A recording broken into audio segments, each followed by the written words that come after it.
salaamullaahi calaykum. Soo dhawaada asxaabtayda. Hadduu Allah yiraahdo maanta waxaan idinla wadaagi doonaa fitamiin ka mid ah fitamiinada hooyada xilliga ay uurka leedahay aadka muhiimka ugu ah ee loo yaqaano folic acid. Folic acid waxaa kaloo loo yaqaanaa vitamin B9. waxa uu ka mid yahay fitamiinada xilliga hooyada ay uurka leedahay iyo gebi ahaanba jirka bini'aadanka faa'iido fara badan u leh. Sidoo kale waxa uu faa'iido u leeyahay uurjiifka. Inta badan hooyada marka ay uur leedahay ama ay ku jirto da'da childbearing age-ka ama da'da dhalmada, waxay dhakhaatiirta kula taliyaan in ay qaadato fitamiinkan loo yaqaano folic acid. Haddaba su-aashu waxay tahay, muxuu ka samaysan yahay, muxuu jirkeena u qabtaa, uurjiifka muxuu faa'iido u leeyahay? Soo dhawaada. Folic acid shaqadiisa waxa ay tahay in uu soo saaro wax loo yaqaano red blood cells ama dhiigga cas ee jirka. Dhiigga cas sida ognaa waxaa kusii dhex jiro HB-ga. Hadduu yaraado dhiigga cas ama HB-ga, hooyada waxaa ku imaanayso anemia. Folic acid wuxuu qayb ka qaataa marka in la soo saaro dhiig cas fara badan si qofka ama hooyada aysan ugu imaanin dhiig la'aan. Sidoo kale hooyada wuxuu siiyaa macdanaha uu jirkeeda u baahan yahay iyo fitamiinada lagama maarmaanka ah si aysan ugu imaanin nafaqo daro. Uurjiifka haddaan u imaano, waxa uu ka qayb qaataa in uurjiifka uusan ku imaanin nerve damage ama maskaxdiisa aysan wax gaarin, uusan ku dhalan barbaleemyo.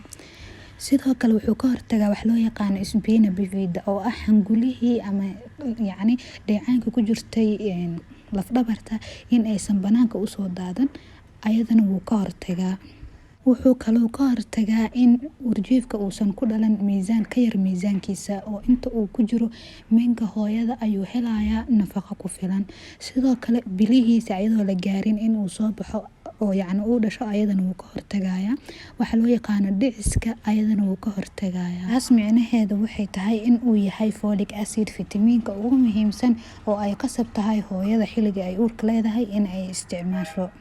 Qaadashada kiniinkan waxay inta badan dhakhaatiirta kula taliyaan hooyada inay isticmaasho bil ka hor intaysan uur qaadin, waayo dhibaatooyinka uurjiifka ku dhasho inta badan waxay ku imaadaa bisha 1 ee uurka ama 4 isbuuc ee ugu horeyso. Waxa kaloo kiniinkan isticmaali karo hooyada intay ku jirto da'da loo yaqaano childbearing age, waa da'da dhalmada ama u dhaxeysa 14 ilaa 49 sano.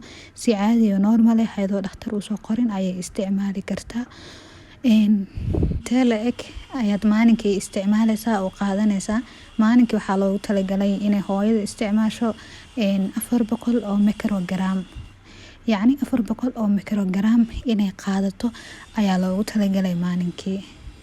Habka aad ku ogaanaysid inuu yahay kiniinkan 400 oo microgram ama cadadkii aad u baahneed waxay tahay, waxaad la xiriiraysaa dhakhtarkaaga, isaga ayaa kaa caawinayo. Hal xabo miyaad u baahan tahay, 2 xabo miyaad u baahan tahay, wuu kula talinayaa.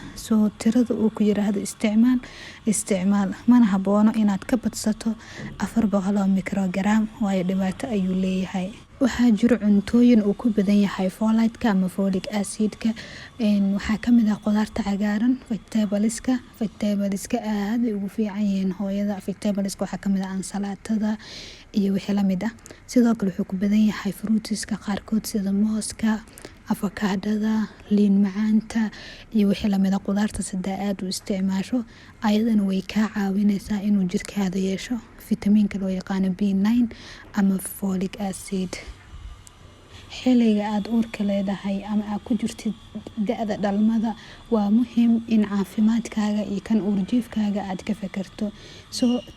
Kiniinkan ama fitamiinkan loo yaqaano folic acid ama B9 waxa uu ka mid yahay kuwa ugu badan oo lagula taliyo hooyooyinka inay isticmaalaan ama qofka intuu ku jiro da'da dhalmada oo idil. Ku dadaal isticmaalkiisa si adiga iyo uurjiifkaagaba aad u nabad qabtaan oo caafimaadkiina u wanaagsanaado. Waa ku mahadsantahay daawashada muuqaalkan. Fadlan hadaa nagu cusubtahay nagu soo biir oo subscribe saar YouTube-keena. Haddii aad hore noola joogtay, fikirka qaybta commentiga igula wadaag. Soo dhawaaw.